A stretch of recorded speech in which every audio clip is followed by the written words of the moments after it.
tal? ¿Cómo estamos? Bienvenidas, bienvenidos. Espero que os encontréis bien. Yo estoy de maravilla.es.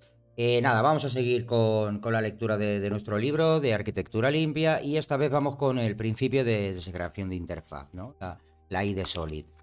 Vale, vamos a pasar directamente. Os voy a poner el libro y el primer gráfico, ¿vale? El principio de segregación de la interfaz obtiene su nombre del diagrama ilustrado en la figura 10.1. En la situación ilustrada de la figura 10.1 hay varios usuarios que emplean las operaciones de la clase ops. Asumamos que user1 utiliza solo op1, user2 op2 y user3 op3, ¿no? Esto es una interfaz, ¿no? Y resulta que user1 ha implementado el interfaz, pero solo utiliza la operación 1. User2 ha implementado el mismo interfaz, pero solo usa una operación de esa interfaz. Y el usuario 3 lo mismo, es un ejemplo perfecto de la ley del principio de segregación de interfaz. Básicamente os puedo adelantar que este principio lo que nos viene a decir un poquito es, oye, no, segrega la interfaz. En este caso es un ejemplo claro para segregarlo. ¿Por qué? Porque el usuario que está implementando, por ejemplo, user1 que está implementando ops, no utiliza todo ops, no tiene implementado todo ops, solo le interesa una operación. En ese caso, cogeremos ops y lo partiremos en 3, ¿no? Según este caso. Haremos una interfaz con la operación op1 que implementará user1, lo mismo para el 2 y lo mismo para el 3, ¿vale? Es un poquito, también se ve mucho, por ejemplo, en los repositorios, ¿no? El típico interfaz de repositorio que tiene la operación find, save, delete y search o get o lo que sea.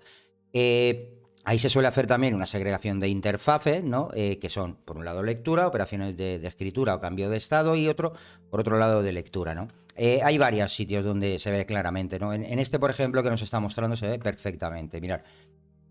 Imaginemos ahora que ops es una clase escrita en un lenguaje como Java. Claramente, en este caso, el código fuente de user1 involuntariamente dependerá de op2 y op3, incluso aunque no los invoque. Esta dependencia significa que un cambio en el código fuente de op2 en ops forzaría que se volviera a compilar e implementar user1, aunque no haya cambiado ninguno de los elementos a los que hace referencia. Este problema puede resolverse segregando las operaciones en interfaces, como se muestra en la figura 10.2, ¿veis? Hay 3 interfaces ya concretos, ¿no? Uno con una operación que usa el user 1, el 2 y el 3 lo mismo. Vale. Veamos qué dicen.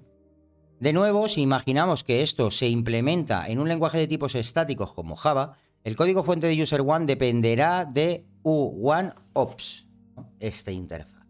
Correcto. Vale.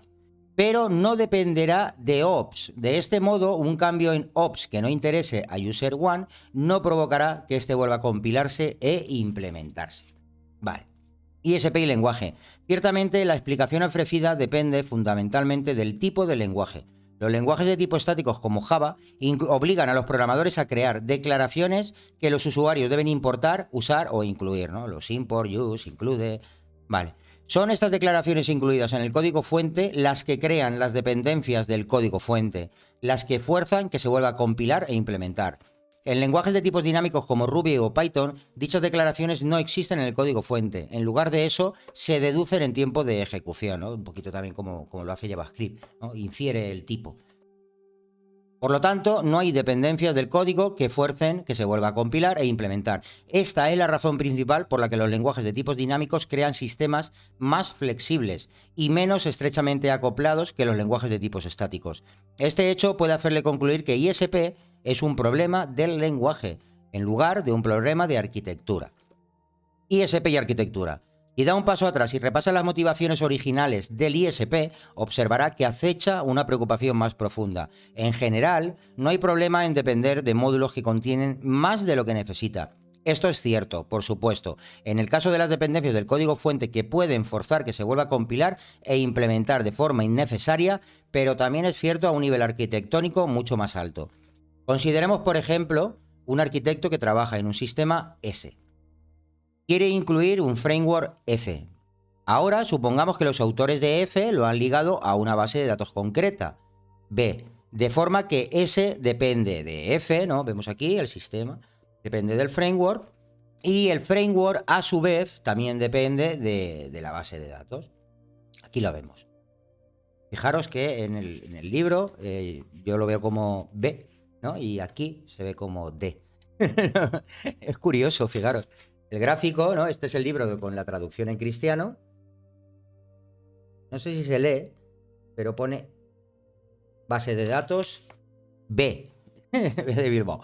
Ahora supongamos que B, en este caso D, contiene funciones que F no utiliza y por lo tanto que no importan a S, ¿no? Es decir, hay cosas aquí en D que porque está acoplado a F, se lo tiene que comer con patatas S. Vale.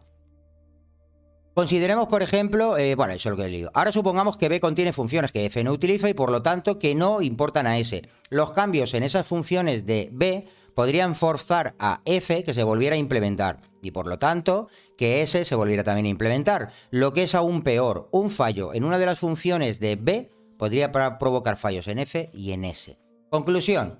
La lección a extraer aquí es que depender de algo que carga con un equipaje que no necesita puede traerle problemas que no espera. Exploraremos esta idea en más detalle cuando expliquemos el principio de reuso común en otro capítulo. Nada, este principio no es muy complicado. Al fin y al cabo es cuestión también de responsabilidad, ¿no? Un interfaz define un contrato con una responsabilidad muy acotada, ¿no? Cuando tenemos, por ejemplo, una clase que implementamos esa interfaz porque parte de ella ¿no? Nos interesa, nos encaja, pero el resto no, ahí es donde entra la violación del principio de la segregación, ¿no? En ese caso ya tendríamos que segregar esa interfaz. Vale, esto es. Fijaros la notita, ¿no? Que me ha gustado, ¿no? Que lo afronta, ¿no? Lo indica como un problema del lenguaje, ¿ve? No de arquitectura. Y estos principios tenemos que recordar que son principios que se crearon, ¿no? Por decirlo de alguna manera, principalmente, ¿no? La idea de la base de cuando se crearon estos principios fueron como base arquitectónica, ¿vale? Más que de implementación. Aunque luego, bueno, vemos que se usan estos principios para niveles un poquito más micro, pero en principio son principios, valga la redundancia, arquitectónicos, ¿vale? Nada, ya siguiente ya será el de inversión de dependencia, una de las joyas de la corona. Un saludote, chao, chao.